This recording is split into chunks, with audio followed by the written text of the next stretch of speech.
Bienvenidos a una nueva videoclase de nuestro módulo de IP. En este caso vamos a tratar la unidad que hemos denominado el tiempo de trabajo y su retribución. Esta unidad, como veis, tiene dos apartados muy diferenciados. Por un lado, pues el contenido teórico sobre el tiempo de trabajo, pues jornadas, descansos, permisos, horarios, etcétera. Y por otra parte, pues la retribución del tiempo de trabajo, en la que analizaremos de forma pormenorizada pues una nómina y su realización. Así que, como os digo, pues hay dos aspectos muy diferenciados. En esta primera videoclase pues vamos a tratar pues el aspecto teórico del tiempo del desempeño de trabajo, todo lo que conlleva, pues como os he dicho, horarios, vacaciones, descansos, turnos, etcétera. Es muy importante este apartado porque no hemos de olvidar que el trabajo ocupa gran parte de nuestra vida, aproximadamente pues un tercio, y condiciona evidentemente pues todas las parcelas, la conciliación familiar, etcétera. Así que pues el tiempo de trabajo es un aspecto muy relevante que vamos a ver a continuación. Bueno, vamos a pasar a ver todos los aspectos del tema. En principio, ¿qué definimos por jornada laboral? Pues es el tiempo comprendido entre el momento de la llegada al lugar de trabajo y el abandono de este. Es, por tanto, pues el tiempo efectivo de trabajo que realiza el trabajador. Hacer algún inciso al respecto, y es que se determina que el trabajador ha de estar en su puesto de trabajo desde el inicio hasta el final de la jornada. Es decir, que si ha de hacer algún tipo pues, de acciones previas, como un cambio de ropa, ponerse el uniforme, etcétera, este se ha de hacer de forma previa al comienzo de la jornada, y ya en el comienzo esta acción pues la debe tener hecha.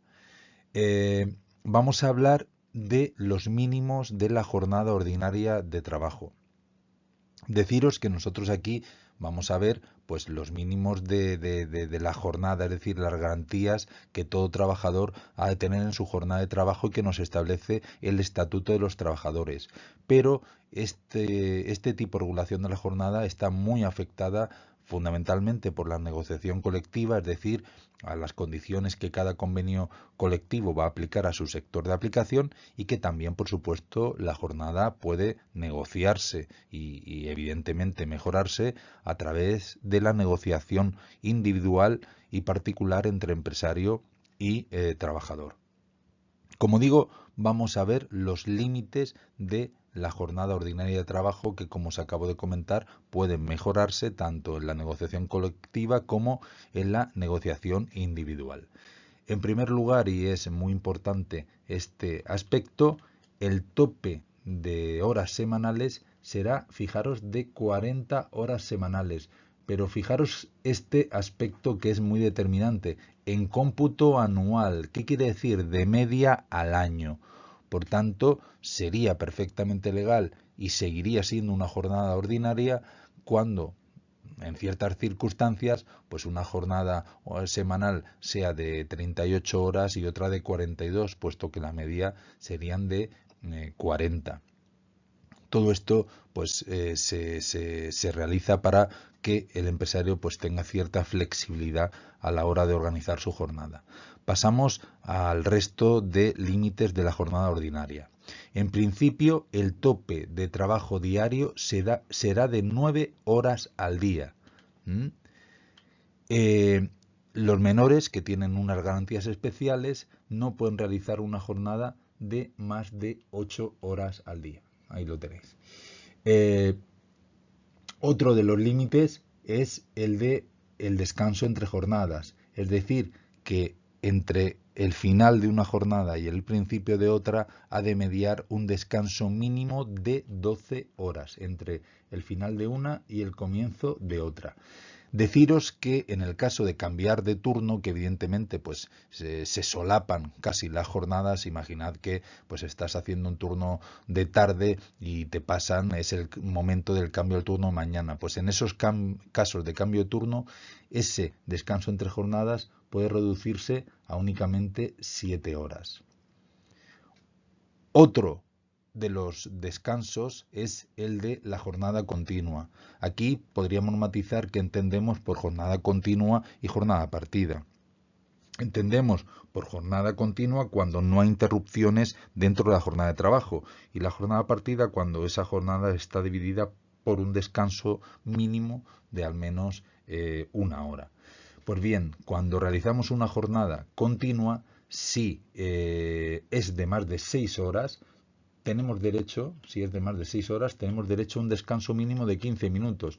Es lo que se conoce como el descanso, la pausa para el bocadillo. En principio, en ningún sitio se establece la obligatoriedad de que esa pausa de 15 minutos sea retribuida, aunque suele ser así.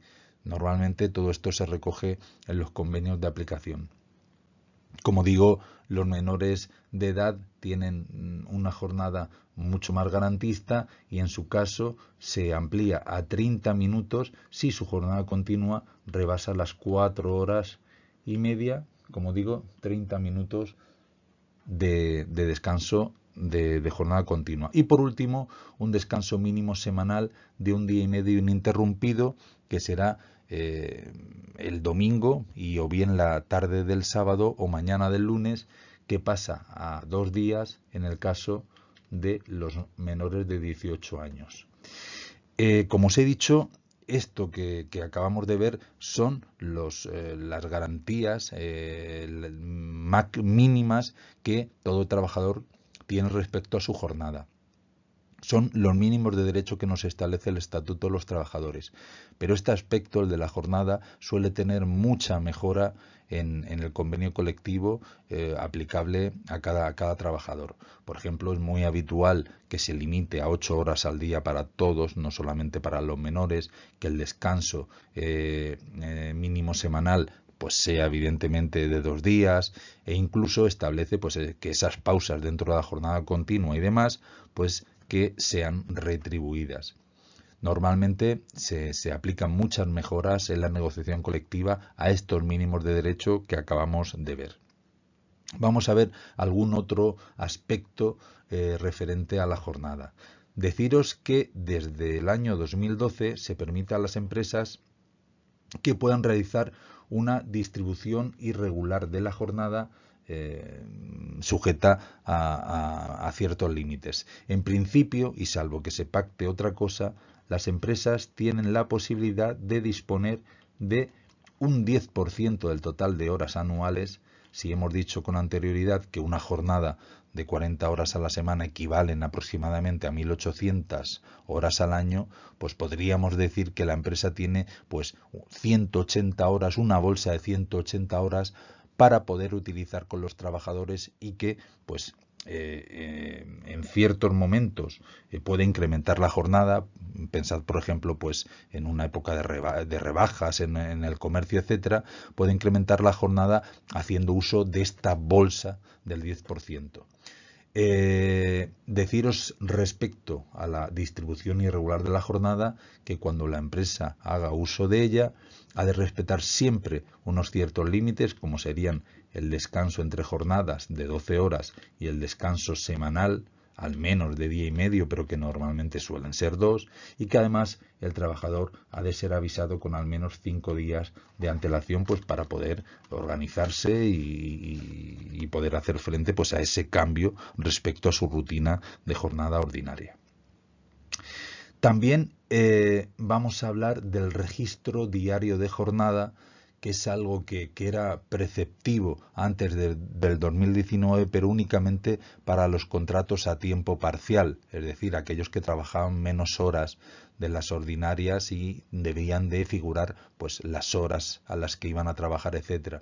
Desde el año 2019 se ha generalizado y es obligatorio para todas las empresas y todos los trabajadores de la misma, no solamente los de tiempo parcial, que ha de registrar este registro diario de jornada, pues fundamentalmente pues la hora de entrada y salida de cada uno de los trabajadores. También hemos de decir que se puede utilizar cualquier medio, pues ya sea papel, digital, telemático, etcétera, siempre pues que quede claro y sea fácilmente entendible por las horas de entrada, de salida y de permanencia de todos los trabajadores. Y deciros también que la falta de este registro puede conllevar que la empresa tenga que asumir tanto horas extras alegadas por el trabajador como asumir un contrato a jornada completa cuando el trabajador lo estaba haciendo a jornada parcial. Esto han sido numerosos los casos, los litigios laborales en los cuales los trabajadores han alegado el pago de horas extras o su consideración como trabajadores a jornada completa, y al no tener las empresas registro, pues se ha dado pues la razón al trabajador por esa falta precisamente de prueba, por no tener registrado la jornada diaria de trabajadores. También hay sentencias muy recientes en las cuales la empresa les ha hecho registrar a los trabajadores los pequeños descansos, pues para tomar un café o para fumar un cigarro, y posteriormente los ha descontado de jornada efectiva de trabajo y les ha dicho pues que esas horas o ese tiempo pues se ha de recuperar. En principio, la jornada, el registro diario de jornada no debía de recoger estas pausas, pero recientes sentencias han dado la razón a la empresa, le han legitimado a que ese tiempo sea descontado de la jornada y por tanto también ha legitimado que esas pausas se registren en el registro diario de jornada. Bueno, acabamos de ver la jornada ordinaria y sus peculiaridades, pero precisamente eso, no todos los trabajos son ordinarios. Hay ciertos trabajos pues con ciertas peculiaridades, con ciertas condiciones muy particulares que hacen que las reglas generales pues no sean de aplicación para ellos. Es el caso de las jornadas especiales, que como veis son aquellas que se aplican pues a ciertos sectores, a ciertos trabajos que presentan pues ciertas peculiaridades, ciertas circunstancias en su desempeño, en su desarrollo, que hacen que tengan una regulación específica en varios aspectos y también en el que nos atañe a nosotros, que es la jornada. Deciros que estas jornadas especiales, que por supuesto no tenéis que aprender o simplemente tener una noción básica, se regulan en el Real Decreto 1561/95 y por un lado nos habla de jornadas ampliadas, pues serían aquellos trabajos que no tienen una especial exigencia o que permiten pues ciertos momentos de relajación y para los cuales las jornadas se amplían.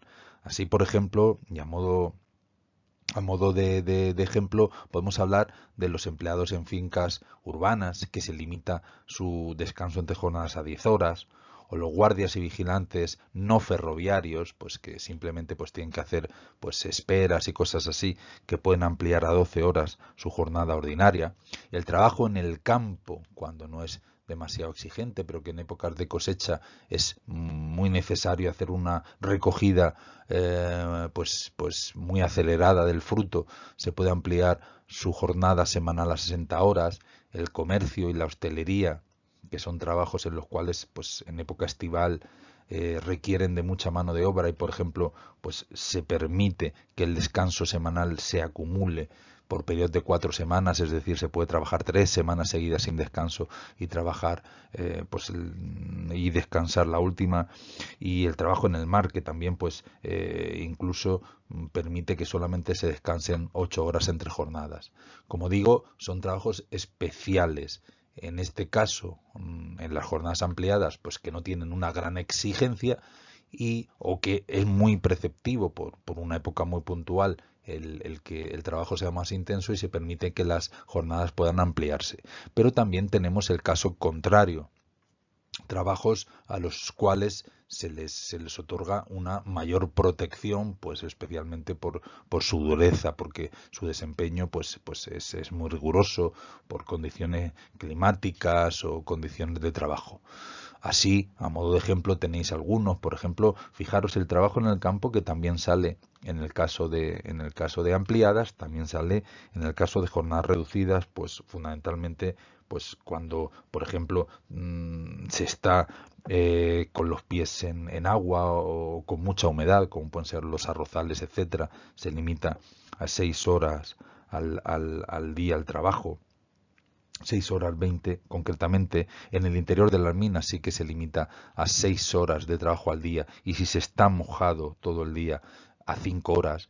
Trabajos en la construcción en los cuales pues se limitan las horas de calor, en cámaras frigoríficas, que para que os hagáis una idea, lo específico de este Real Decreto especifica si las cámaras de congelación son de menos 18 grados o de más, solamente se trabajan 6 horas, que se han de recuperar las dos si la cámara es de más de menos 18 grados, si no, no se recuperan. En definitiva, fijaros hasta qué punto se detalla de forma precisa para ciertos trabajos condiciones de jornadas ampliadas o reducidas según su peculiaridad. También quería hablaros en este aspecto de la jornada de la posibilidad que tienen todos los trabajadores de solicitar su adaptación de su jornada, pues para realizar cambios en su horario para poder conciliar su vida pues personal, familiar, laboral. Es decir, la posibilidad que tenemos a la empresa de decirle que pues que queremos ciertos cambios de nuestro horario pues para conciliar. Al respecto, hemos de decir que es un derecho de todos los trabajadores, pero es un derecho de pedir. O sea, todos los trabajadores lo pueden solicitar, pero no siempre lo concederá la empresa. Es ella la que de forma perceptiva ha de aceptarlo o no. Evidentemente, esa petición del trabajador ha de ser razonable y proporcionada tanto a las necesidades propias del trabajador, también como las necesidades y la estructura propia de la empresa. Es decir, no puedes solicitar un horario en un periodo en el que la empresa no tenga servicio, no tendría sentido. Es decir, ha de ser proporcional a tus necesidades y también a las necesidades de la empresa. Si la empresa no acepta tu propuesta o tu petición, ha de argumentar y justificar el porqué de su negativa.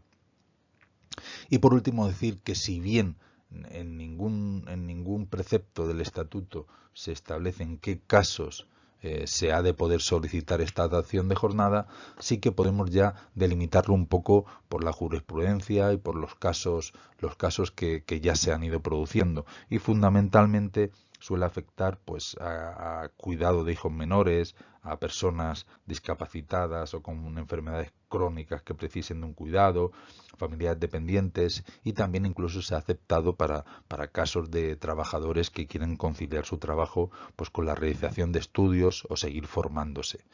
Al respecto, sí que deciros que es muy importante que se consulte el convenio colectivo de aplicación, puesto que son muchos los que han desarrollado ya contenido que regula este derecho de adaptación de jornada. Bueno, acabamos de ver cómo tenemos la posibilidad de solicitar una adaptación de jornada, pero también tenemos otros mecanismos pues, para lograr la conciliación familiar. En este caso vamos a hablar de la reducción de jornada, que en este caso sí que es preceptiva, que sea concedida por la empresa siempre que reunamos los requisitos. La reducción de jornada pues sería efectivamente en disminuir de forma voluntaria las horas de trabajo de un trabajador, fundamentalmente debido a responsabilidades personales o familiares que vamos a ver para ver los requisitos y las peculiaridades de cada uno de ellos. Deciros al respecto que este apartado ha sufrido numerosas modificaciones a lo largo del año 2023, pues para adaptarse a numerosas directivas europeas y para fomentar pues esta conciliación familiar de la que estamos hablando. Vamos a ver los diferentes casos. En primer lugar, para cuidado de familiares. Para el cuidado de un hijo menor de 12 años, esta edad de los hijos se ha ido incrementando año tras año, o familiares, hablamos de familiares de hasta segundo grado e incluimos al cónyuge y también a las parejas de hecho. Este apartado es importante. Desde el año 2023, a cualquier efecto, la pareja de hecho, siempre evidentemente con su acreditación correspondiente, normalmente pues en un registro autonómico que hay al efecto, se asimila a un cónyuge para cualquier tipo de prestación, incluso para la viudedad que hasta el año 2022 tenía unos requisitos diferentes. Así que cónyuge y pareja de hecho a todos los efectos desde el 2023 equivalente. Pues bien, para cuidar de un hijo menor de 12 años o familiar de hasta segundo grado con discapacidad o que por razones de edad, accidente, enfermedad no pueda valerse por sí mismo, los trabajadores podrán reducir la jornada desde un octavo hasta un medio. Es decir, si suponemos una jornada de 8 horas al día, puede reducir desde una hora pues hasta 4 horas de la jornada, con la correspondiente reducción proporcional de sueldo. Al respecto, voy a deciros algunas peculiaridades que no se comentan demasiado. A nivel de seguridad social tiene muchas ventajas y se intenta una especial protección para estas reducciones de jornada por cuidado de familiares. El problema es que cuando se solicitan, muchas veces la empresa no comunica esa reducción de cotizaciones, porque evidentemente la empresa va a cotizar únicamente por el tiempo de trabajo efectivo, no comunica que es una reducción por cuidado familiar, sino que lo que realiza es una parcialización del contrato, es decir, antes trabajabas a jornada completa y ahora te registro por las horas que has decidido trabajar un contrato a jornada parcial. En ese caso no se disfrutaría de ninguna de las ventajas que a continuación os voy a comentar, puesto que el supuesto que se protege y se intenta beneficiar es el de reducción de jornada. Y este aspecto muchísimas empresas no lo conocen y actúan mal. Por tanto, si alguna vez os acogéis a estos supuestos, no estaría de más que advirtierais a la empresa que comunicara a la Seguridad Social que esa reducción de cuotas se deben a una reducción de jornada por cuidado de hijo familiar y no por una parcialización del contrato. Muy importante. Las ventajas de las que os hablo son numerosas. Para empezar, durante los 3 primeros años que te acojas a esta reducción por cuidado de familiar de hijo, se cotiza al 100% a efectos de jubilación, de viudedad o muerte, supervivencia y maternidad. Es decir, que esos 3 primeros años en los cuales, por ejemplo, tú has reducido a la mitad tu jornada a efectos de jubilación, tu cotización sería del 100%. No a cargo de la empresa, ¿eh? La empresa cotizaría únicamente por tu tiempo efectivo. También es importante que sepáis que a efectos de desempleo, también y durante todo el tiempo en el cual te acojas a esta reducción de jornada, no únicamente estos 3 primeros años para las prestaciones que os he comentado, jubilación, muerte y supervivencia, maternidad, sino durante todo el tiempo que tengas una reducción de jornada, tu contrato a efectos de desempleo cotizaría a tiempo completo. Es decir, que si tú vas al paro estando a media jornada por esta reducción de jornada, tu desempleo se calcularía como si fuera jornada completa. Esta jornada completa también se aplicaría a las posibles indemnizaciones por despido. Es decir, si tu empresa cerrara, te aplica cualquier tipo de despido, a pesar de que tu jornada sea la mitad porque has reducido por cuidado de familiares, todos los cálculos para pagarte esa posible indemnización se realizarían a jornada completa. Todos estos aspectos son importantes y en líneas generales bastante desconocidos. Y el problema no es que los desconozca el trabajador, sino que muchas veces es la propia empresa la que no los conoce, por tanto procede mal, no comunica a la tesorería que esa reducción de cotizaciones se debe a una reducción de jornada voluntaria por parte del trabajador por cuidado de familiares y aplica una parcialización del contrato y todas estas ventajas que os acabo de relatar se perderían. Así que un matiz importante y que os quería comentar. Otro tipo de variación para el cuidado de familiares es aquella que se realiza para el tratamiento prolongado de los hijos de hasta 23 años afectados por cáncer o por enfermedad grave. Hay un listado que cataloga las enfermedades graves que implique pues que ha de estar ingresado tu hijo pues por un periodo de larga duración o que requiera un cuidado directo y permanente. En este caso, la jornada, la reducción mínima será de la mitad. Podrá reducir desde el 50% hasta el 99%.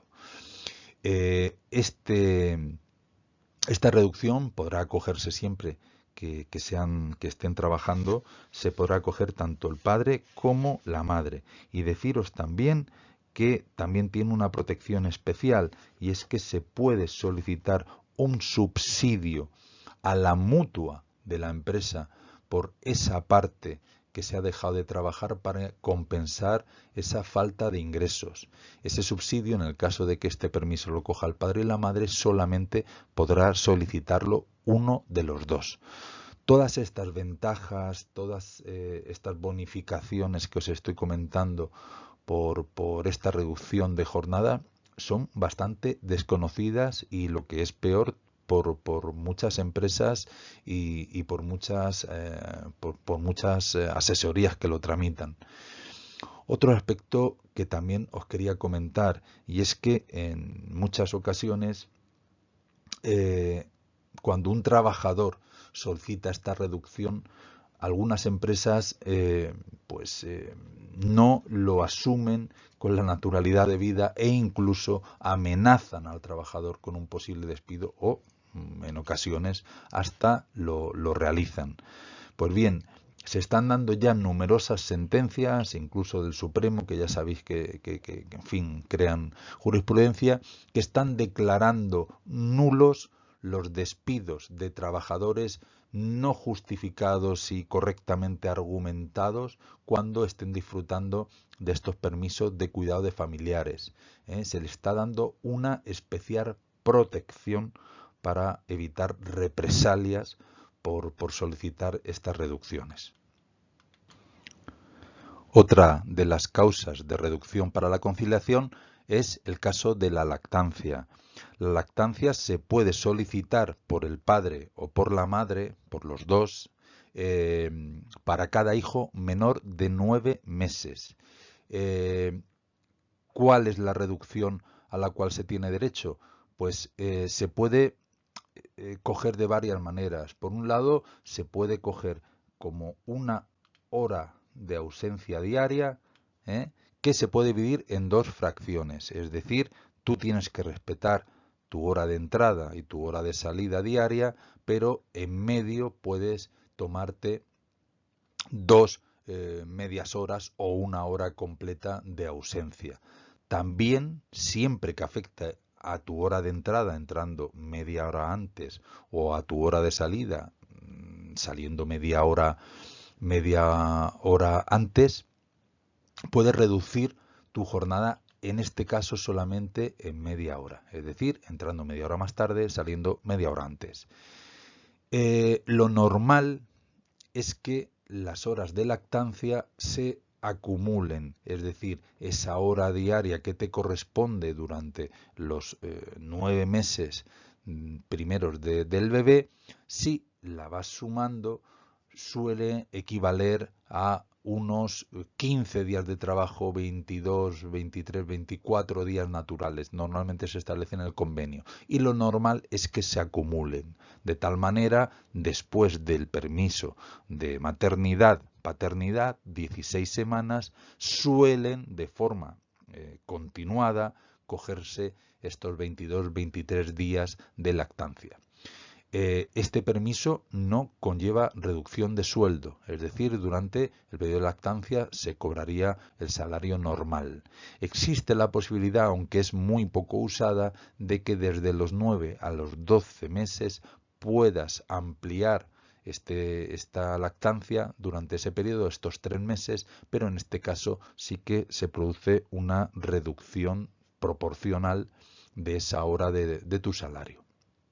Otro de los casos es el que afecta a las víctimas de violencia de género, evidentemente pues acreditada por sentencia judicial o por informe de servicios sociales.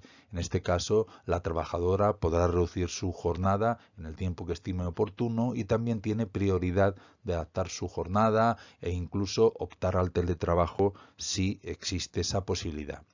Y por último, en ocasiones esa reducción de jornada no es por voluntad del trabajador, sino porque la empresa, por razones económicas, técnicas, organizativas o de producción, normalmente suele deberse pues, a dificultades económicas, la empresa opta por una reducción de jornada pues antes de realizar despidos por causas objetivas. En este caso, como digo, es una reducción empresarial. La reducción en este caso puede variar entre el 10% de la jornada o el 70% de la jornada, evidentemente con la correspondiente reducción del salario. Si bien el trabajador puede solicitar por ese tiempo dejado de trabajar la prestación por desempleo correspondiente. Y bueno, vamos a ver ahora las horas extras. Las horas extras serían todas aquellas que rebasan la duración de la jornada ordinaria. Hay varios tipos de horas extras. Por un lado tenemos las voluntarias, que serían aquellas que son pues potestad del trabajador el realizarlas o no. Es decir, si no quiere realizarlas no se le puede obligar a ello. Serían, por así decirlo, pues las genéricas. Sobre las horas voluntarias podemos decir varias cosas. En primer lugar, hay un tope de horas extras voluntarias al año, que serían de 80 horas al año.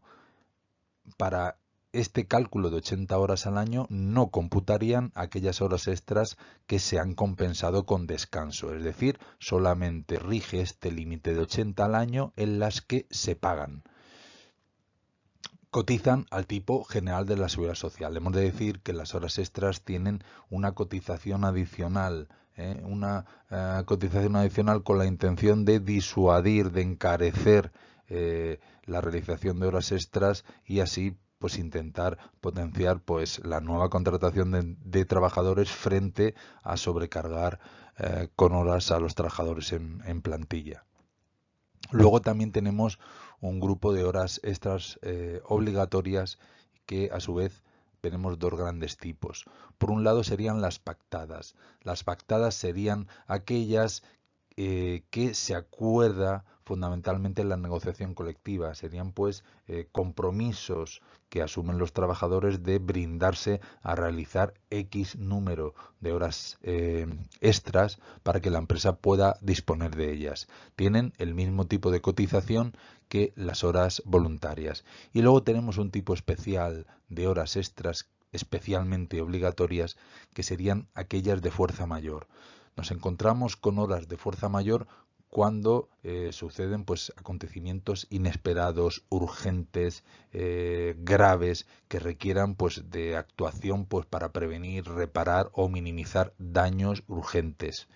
Este tipo de horas sí que son completamente obligatorias. Es más, podría incluso sancionarse al trabajador con un despido disciplinario si se negase a realizar estas horas obligatorias por fuerza mayor que son pues, de suma urgencia.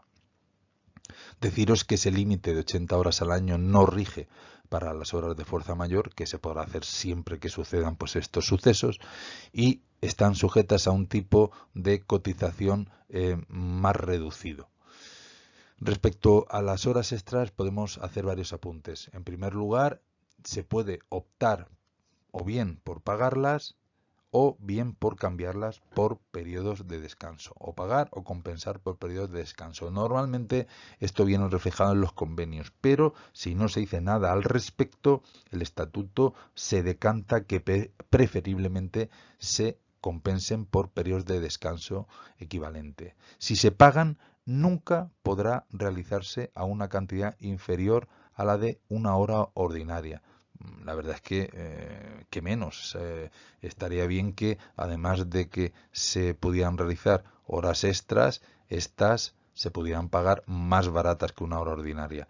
Deciros que hasta el año 1994 obligatoriamente se tenían que pagar al menos a un 75% más caras. Esa obligatoriedad desapareció ese año, se indica que al menos se pagarán como una hora normal, y esa obligatoriedad de compensarla y pagarse un 75% más cara únicamente ha quedado para los días festivos o días libres. El periodo para compensarla por descanso no puede ir más allá de los 4 meses, es decir, a los 4 meses, o por pagarlas, a los 4 meses de realizarlas, las horas tienen que o bien compensarse por descanso o bien retribuirse. Como se ha indicado, ahora que pueden pagarse una hora a la misma cantidad que una hora ordinaria, sigue existiendo ese sobrecargo del 75% adicional, pero únicamente, como os digo, a los festivos, que antes del 94 era para todas las horas. Y las horas extras se prohíben para los menores de 18 años y para los trabajadores en horario nocturno. Comentaros alguna indicación más.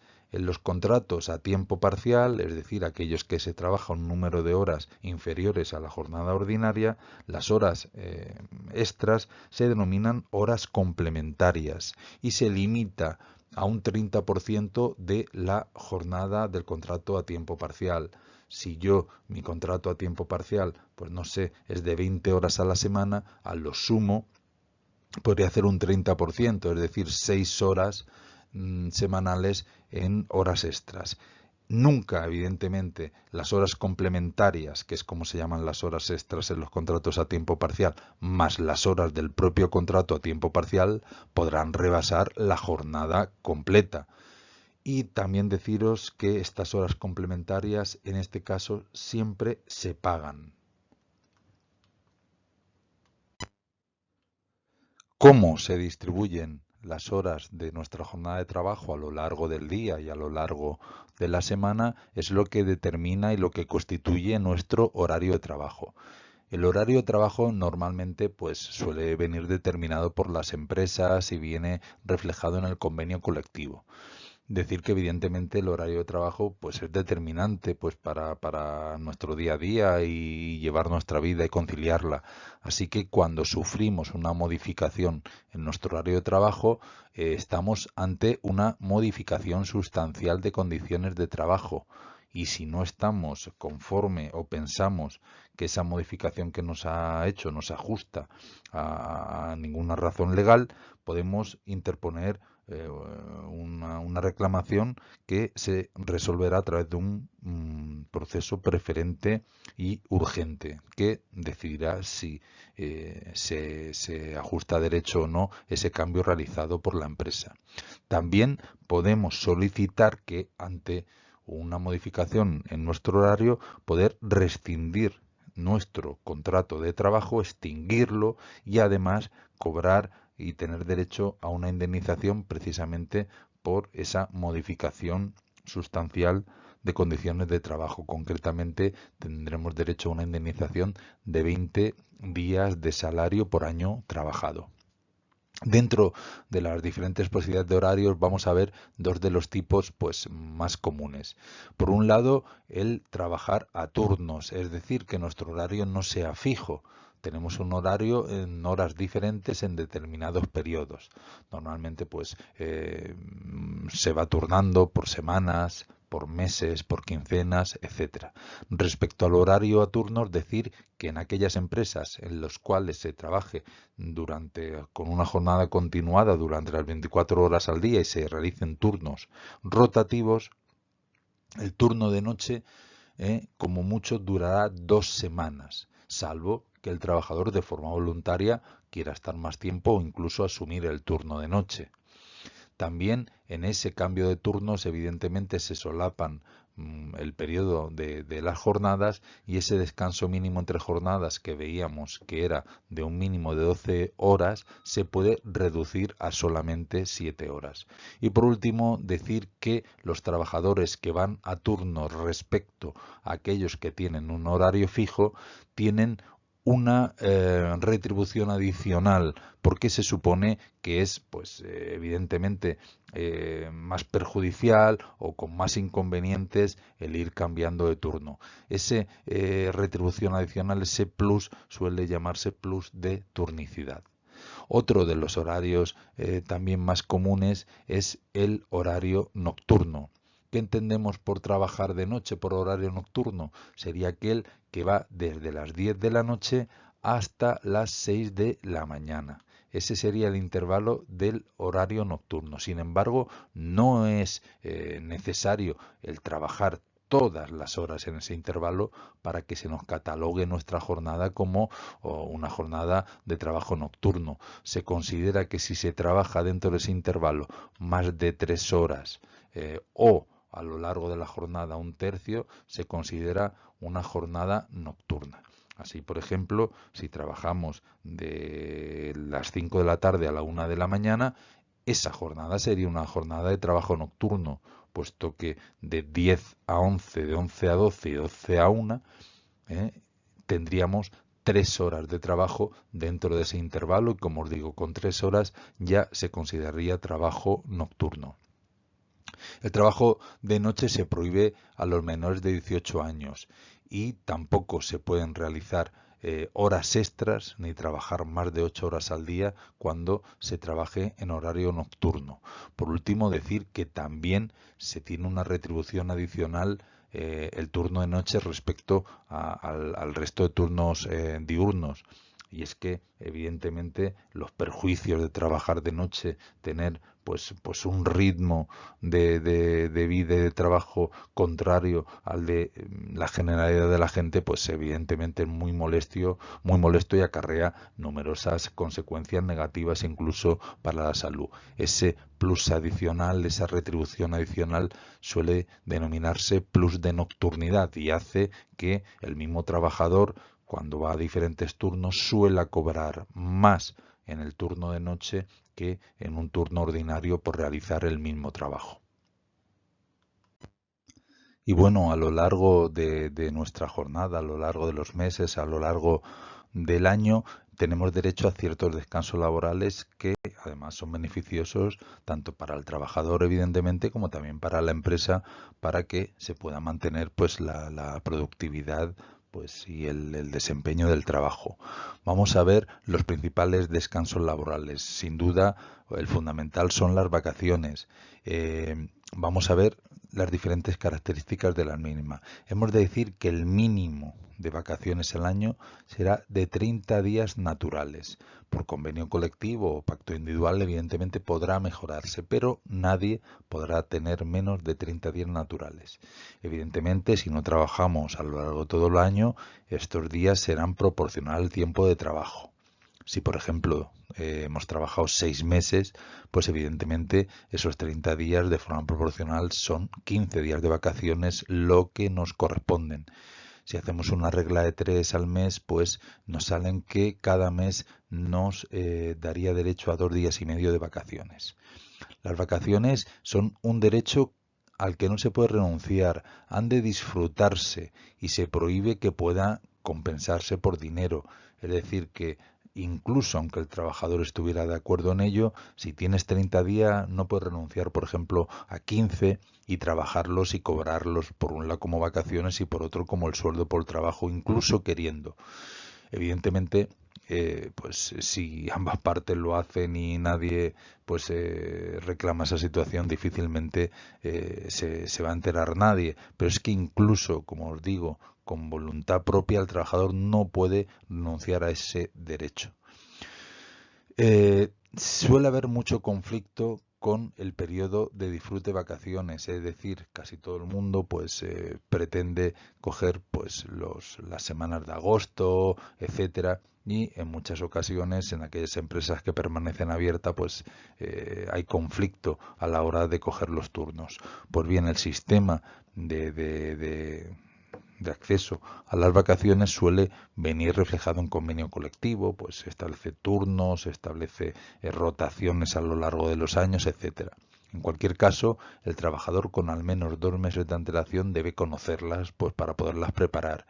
Si cree que no se ajusta las vacaciones o el turno que se le ha asignado, o cree que hay alguna animadversión o que tiene derecho a un turno diferente, podría incluso impugnarla a través de un proceso preferente y urgente pues para poder reclamar el turno que él crea que debe tener derecho. Ese es el punto siguiente, se puede acudir como bien veis. Y por último decir que esto además la jurisprudencia en los últimos años lo ha variado mucho, que en principio las vacaciones se han de disfrutar durante el año natural. No pueden pasarse días de vacaciones de un año al siguiente, etcétera. Pero hay algunas circunstancias que matizan esto. Por ejemplo, eh, si tú estás de baja laboral, evidentemente no puedes tomarte las vacaciones estando de baja, y si esa baja laboral hace o se prolonga más allá del año natural, pues esos días de ese año sí que podrían pasar al año siguiente porque no los has podido disfrutar. Respecto a las vacaciones y las bajas, decir algunas cosas. Si estás de baja laboral, como digo, y comienza tu periodo de vacaciones, esto continuará después de la baja laboral, pero no perderás días estando de baja. Y si estando de vacaciones también caes en una baja laboral, en una incapacidad temporal, estos días los disfrutarás una vez se te dé el alta. Es decir, la incapacidad temporal no reduce los días de vacaciones. Otro de los descansos que se tienen a lo largo del año son las fiestas laborales. Las fiestas laborales están sujetas pues a la aprobación de varios organismos y varios estamentos. De forma general vamos a tener 14 días festivos al año y evidentemente retribuidos. Pero son, como digo, varios los organismos los que determinan cuáles serán cada uno de esos días de vacaciones. Hay 4 que serán para todo el Estado fiesta nacional, es decir, todas las comunidades autónomas, todos los trabajadores disfrutarán de esos 4 días. Después, cada comunidad autónoma tendrá la potestad de decidir 8 festivos, muchos de los cuales son comunes para casi todas, y 2 son potestad de los ayuntamientos. Los 4 que son genéricos y para toda España festivos serán el 25 de diciembre, Navidad evidentemente, 1 de enero, Año Nuevo, 1 de mayo, Día del Trabajo, y 12 de octubre, Día de la Hispanidad. El resto, fijaros, muchos son comunes, como digo, como pueden ser el Día de la Constitución, etcétera, son determinados por las comunidades autónomas, 8, y 2 por los ayuntamientos. Otro de los descansos que podríamos considerar serían los permisos retribuidos.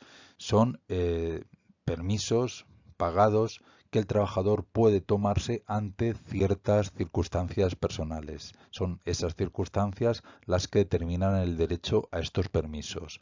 Vamos a ver los mínimos, los permisos preceptivos que de forma obligatoria establece el Estatuto de los Trabajadores para todos. En caso de matrimonio serán 15 días. Como hemos dicho, desde el año 2023 y a todos los efectos se equiparan las parejas de hecho. por accidente o enfermedad graves, hospitalización o intervención quirúrgica que precise reposo del cónyuge, pareja de hecho o parientes de hasta segundo grado. Esto también recientemente ha mejorado. Son 5 días de permiso retribuido. Por un fallecimiento de un familiar de hasta segundo grado, o por supuesto cónyuge, pareja de hecho, 2 días que se amplían a 4 si se exige desplazamiento.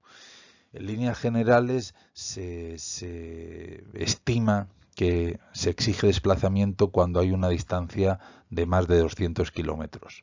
También un nuevo supuesto que se ha añadido recientemente es el de fuerza mayor por motivos familiares urgentes, casos de enfermedad, de accidente, que haga indispensable la presencia inmediata, un máximo de 4 al año. Pues imaginad, pues no sé, un accidente de un familiar cercano, un atropello, cualquier cosa así, que con independencia de la gravedad posterior, pues evidentemente hay que acudir y atender en ese momento.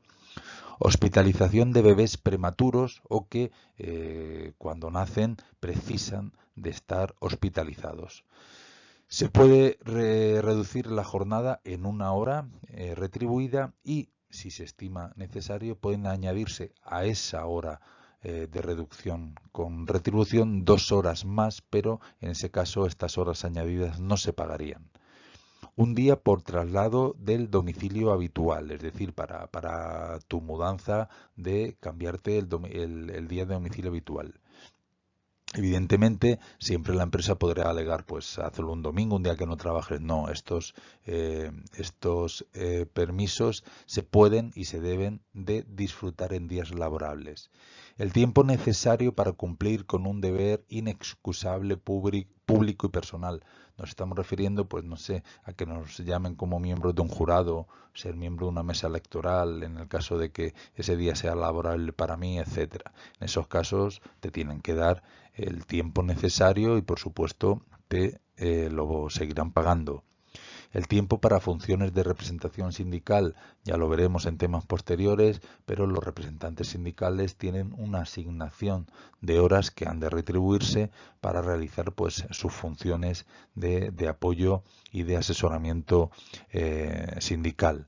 Y por último, el tiempo que sea necesario para exámenes prenatales y preparación al parto.